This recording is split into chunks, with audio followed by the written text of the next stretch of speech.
Hello, my name is Tony. I bid you welcome. It was the early 70s, and this was one of Hammer Studios' very last chain-stoking gasps of cinematic life. Having resurrected the character of Dracula for the modern age, or what was thought of as the modern age back then, with the stupendously gonzo Dracula AD 72, they thought to give it one last stab with the Satanic Rites of Dracula, released in 1974. There was a very short-lived magazine I used to read called World of Horror, and I remember a report in the first edition that a new Dracula film featuring Christopher Lee and Peter Cushing was due for imminent release. Great, I thought. Even more great, it was a sequel to Dracula AD 72. It was titled Dracula is Dead and Well and Living in London. Oh, not so great. Also not so great was an interview I read with Christopher Lee, in which he said he did the film under protest and hated the title, which he felt was more suited to a comedy. I got the impression, don't ask me why, that Lee wasn't exactly positive about it all and wouldn't be off on a worldwide promotional tour singing its praises and extolling its virtues anytime soon. Not a good sign, since he was the headliner. Someone at Hammer may well have taken note, because the title was changed. Devil flicks were still a popular genre, and probably that same someone thought getting a mention of Satan or Satanism in the title would draw in the Exorcist babies. Besides, there were satanic rituals in the film and references to devil worship, so it's all good, isn't it?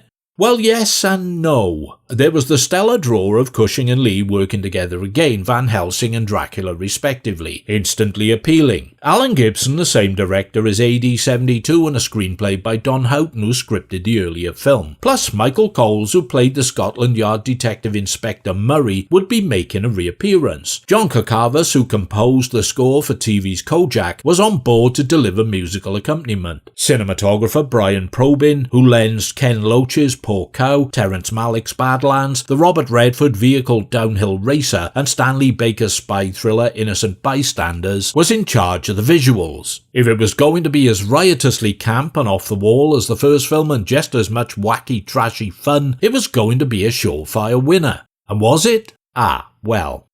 A government agent held prisoner in a country mansion lies beaten and tortured on a bed in an upstairs room. Downstairs in the main hall, a satanic ritual is taking place, complete with a naked girl with very small tits being anointed with a butchered cock, of the feathered variety. It's a blood sacrifice to the Lord of Darkness, watched by 4 middle-aged men in hooded garb. The ceremony is led by Chin Yang Barbara Yu Lin, a Chinese high priestess of Satan sort of woman. The agent strangles the goon guarding him and manages to stumble outside, tripping the alarm as he goes. Once in the grounds and staggering towards the main gate, 2 more goons on motorbikes give chase. Outside the gate is a waiting car. A marksman from inside the car shoots the 2 goons off their bikes and the agent is rescued. Back at base, the agent is debriefed by Torrance William Franklin and his superior Colonel Matthews Richard Vernon. The dying man is tended to by the doctor Peter Adair and Torrance's secretary Jane Valerie Van Ost. They attempt to keep him alive long enough to give his report. He provides a rambling account of satanic worship and rituals and the sacrifice of a naked girl with very small tits, who returns to life after being stabbed to death. He dies but has photographic evidence on his Bond-like wristwatch spy camera. The pictures reveal the 4 men engaging in the satanic rites: a Nobel Prize-winning scientist, Professor Keeley, Freddie Jones, military top dog, General Freeborn, Lockwood West, peer of the realm, Lord Carradine, Patrick Barr, and their own head of department, John Porter MP, Richard Matthews. One of the photographs is of a doorway with no visible subject, an unknown 5th man who they assume the agent missed getting a snap of. Fearing that if Porter gets wind of the investigation he will shut the department down, Matthews advises involving the police, in the form of Special Branch Inspector Murray Michael Coles, and running things on the QT.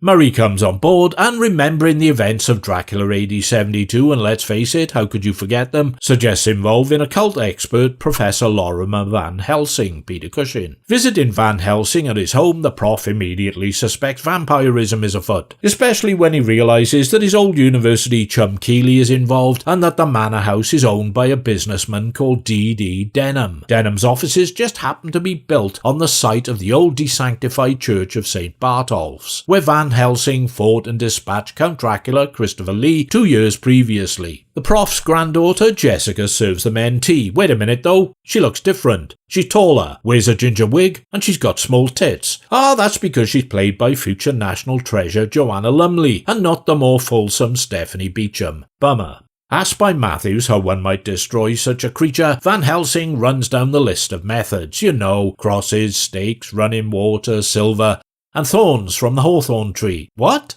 When did that become a thing? They apparently formed Christ's crown of thorns. New one on me, I thought. Wonder if this might be a subtle and not at all glaringly fucking obvious signpost or something turning up later in the narrative. Van Helsing agrees to visit Keeley, and Torrance and Murray will investigate the manor house. Meanwhile, Secret Service Secretary Jane is chased, assaulted and kidnapped from her Mini Cooper by two motorbike riding goons. There seems to be a plentiful supply of these similarly garbed thuggos kicking around. She awakens in a room in the manor house. Enter Count Dracula, Christopher Lee, who sweeps in and gives her a good old fanging. That's my boy. Go on, my son. Round at Keeley's gaff, Van Helsing confronts his old university chum who's got a load of petri dishes and scientific shit lying around. Keeley's clearly disturbed in the brain and tells Van Helsing he has developed a supercharged strain of the bubonic plague, colloquially the Black Death. A card-carrying member of Goons R Us enters and shoots Van Helsing in the head. Luckily, the bullet just creases his temple. When he regains consciousness, the petri dishes are gone, and Keeley has done a river dance at the end of a rope, like in that Lionel Richie song, Hanging from the Ceiling. Torrance, Murray and Jessica visit the manor house. Hold on a moment, why is Jessica with them? When did she become an honorary member of MI5? Oh right, it's a plot contrivance that doesn't require explanation, it would seem. Well anyway, the chaps tell her to stay in the car and do her knitting while they go have a chinwag with Chin Yang and take a look around the house. Jessica, the feisty, single-minded little minx, chooses to disobey the patriarchy and sneaks into the grounds, scoping out an underground basement. There she finds wooden crates and Jane chained to the wall. Attempting to free the shackled secretary, Jane reveals herself to now be a vampire. Slowly, other women wearing little cute off-the-shoulder red evening dresses emerge from their crates in which they've been chained. They're all vampires. Jessica loses her shit and screams. Her screams draw Torrance and Murray. They help her escape, but not before Jane begs Torrance to set her free. When he attempts to do so, she nearly fangs him, prompting Murray to intervene and ramp a stake into her just below her bare tit. She's got bigger ones than anyone else in the film. Well, probably.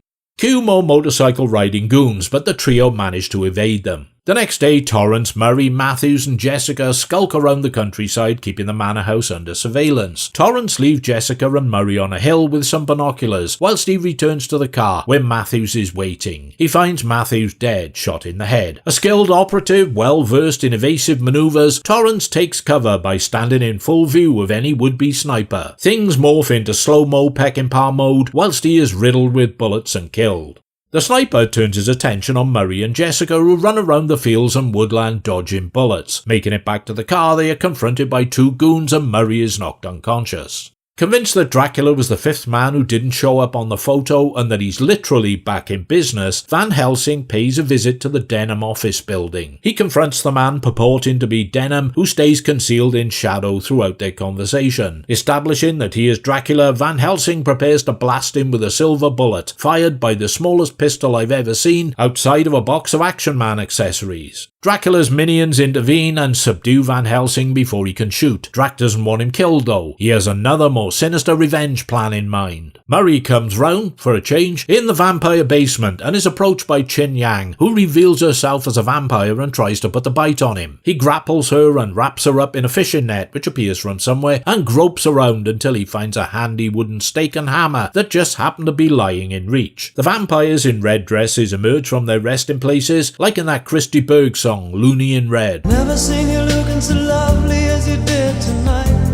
But he manages to see them off by turning on the sprinkler system. Won't be dancing with him, fang to cheek. In the mansion's main hall, Jessica is laid out on the satanic altar in front of Drac. Her tits remain small. His three high-powered disciples are in attendance along with Van Helsing. Drac's endgame is to unleash the new strain of bubonic plague upon the world. What he's neglected to mention to his minions until now is that they're going to be the carriers. They, with Van Helsing, will be his four horsemen of the apocalypse, so to speak. As an added bonus, he's going to vamp Jessica, and she will stand by his side as one of the immortal undead for eternity while the world burns around them. Such will be his ultimate revenge upon the house of Van Helsing.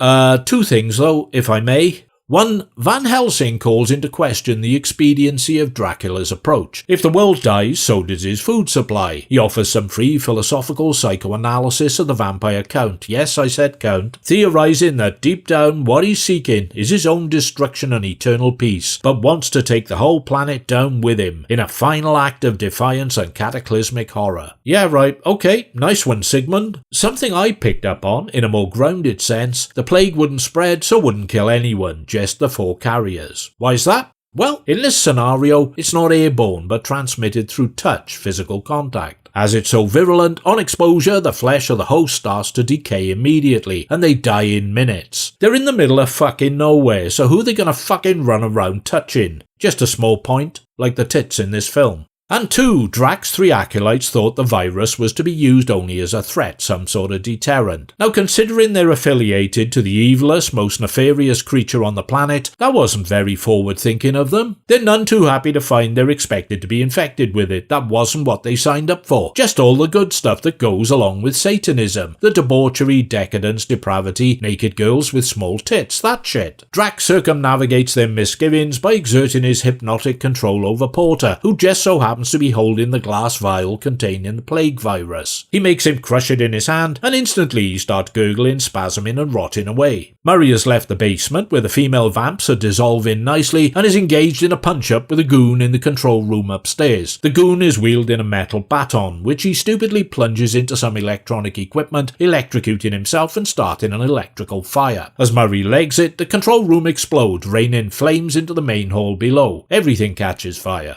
Murray rescues Jessica and Scarpers. Van Helsing jumps through a window on Scarpers. The virus and the carrier both perish in the inferno. As Van Helsing makes his way through a wooded area, Dracula strides along in pursuit. Van Helsing stands behind a big thicket and shouts the equivalent of "Yoo-hoo! Over here!" Taking the bait, Dracula plunges face first into a massive bush. Know the feeling. Of hawthorn brambles, would you believe? Right, so that's where it fits in. Knew it was mentioned for a reason, didn't we, kids? The thorns tear Drac to shreds, and Van Helsing helps him on his way with a fence post through his old black ticker. After he disintegrates, Van Helsing retrieves his monogrammed signet ring, blows the dust off it, and that's the end of Hammer's Dracula franchise forever. It's got Cushing and Lee in it, which sold it to me long before it was made, and wherever either of them felt about taking part, they both deliver poised professional performances, doing their best with the material as they always did for the 2 weeks or so they spent doing it. If they're in it, I'll watch it and enjoy what they do, irrespective of any other considerations. Yes, they really were that good, so take note. Well, I'm afraid that's the best things about it. The 2 main stars strutting their stuff together one last time in a Hammer movie. Hammer must have been feeling the financial pinch, and I'm thinking this film had a very small budget because it looks and feels really, really cheap. It looks and feels like a slightly higher-res British TV movie, or an episode of The Sweeney or The Professionals. The espionage theme reminds of something resembling the 60s Avengers series, or perhaps The Saint, only without the garish colour palette and bright saturation. It strikes overall as quite scenically grey and downcast. Considering the pedigree of the cinematographer, the visuals look as though presided over by a standard TV hack, which I put down to fiscal rather than talent issues, the cutting of corners to keep costs down. Dracula AD 72 was hilariously facile and ploughed its own lurid madcap furrow, delighting with its campness, its 30-year-olds pretending to be hip young gunslingers of youth culture, written and rendered with some jaw-dropping stylistic and verbal misconceptions of how hip young gunslingers of the youth culture of the time looked, spoke, communicated and interacted with each other and society. Satanic Rites recalibrates this into a vampire spy thriller, which is certainly different, but reimagining Dracula as a cut-price Blofeld or equivalent Bond villain facing off against MI5 and the police doesn't really work in this instance. Instead of inhabiting a crumbling Gothic castle or even a ruined old church, he now resides in the sanitised and faceless womb of a corporate office block, sits behind a desk, a lamp facing out to keep him in the shadows. I've heard the term corporate vampire, but the character doesn't make an easy fit with the environment. It just looks odd and anachronistic. What's also odd is his meeting with Van Helsing in the office. Now, for some reason, a man with an assumed English name, Denham, speaks with an Eastern European accent, a first for a Hammer Dracula, which is clearly not Christopher Lee's voice, but an overdub by someone else. Then, when his identity is revealed, he speaks with Lee's voice, and with Lee's usual mellifluously chilling English accent. What is that all about? Lee and Cushing aside, the acting from the rest of the cast is okay. Bill Franklin, taking a break from advertising Schweppes tonic water, makes a decent fist of his clipped and suave MI5 operative. Michael Coles is also fine as his rougher edge, more working class police counterpart. And Joanna Lumley screams prettily enough as the token female in peril, shoehorned into the plot without any rational explanation for her being there. Other than they obviously felt they needed a token female in peril character, details not important then. A definite plus point is John Kakava's score. It's not a classic work of art, but it's certainly energetic and more than up to the job of driving the action, being a hooky and ear-catching blend of TV cop show stylings and some of the pacier Philip Martell Hammer compositions. I liked it, but then an ear for music has never been one of my strong points, so how much of a recommendation this is remains debatable. Okay, as a big fan of Dracula AD 72, I anticipated and would have liked and appreciated more of the same, thank you very much. Satanic Rites was a change of direction with a different tone and approach, and as much as I applaud trying to do something different, I prefer it if the something different they were trying to do was also something innovative and good that worked well. It's more of a footnote to the Hammer Dracula franchise than a resounding crowd and fan-pleasing send-off. In its own way, it is somewhat unique and does have some scenes that elevate it way above the mundane. Dracula fanging Jane is seductively menacing and quite inventively and atmospherically composed and shot. The plague being released as the main hall catches fire is quite well staged with some added tension as everyone tries to avoid contact with the decaying porter as well as the escalating inferno. Cushing slapping Freddie Jones about before getting shot in the head. For a moment I thought for sure they'd killed him off. And if I'm being honest, the idea of an iconic monster orchestrating the end of the world to commit suicide by proxy is a perversely engaging concept, unlikely as it may well be for an egomaniacal undead being of noble descent. Be like Prince Harry offing himself. Never happen in a million years for all those terminally in love with their own delusional egos and self-image. If you haven't seen it, I'd recommend Dracula AD 72 for the sheer insane fun of it. Satanic Rites is more for the Hammer or Cushing and Lee completists, or for those who like footnotes and small tits. Thank you again for your time and attention, always appreciated. If you'd care to take a punt, hit like, didn't like, leave a comment, or subscribe to the channel. Or if you've recently come into money, you could sign up to my Patreon page, where new content is posted for early access ahead of time. Also, hate to sound like a grasping money hound in thrall to the pursuit of filthy lucre, but I'm more likely to respond to review requests from Patreons. Not categorically guaranteeing I will, you understand, just more likely to. Catch you later, pilgrims!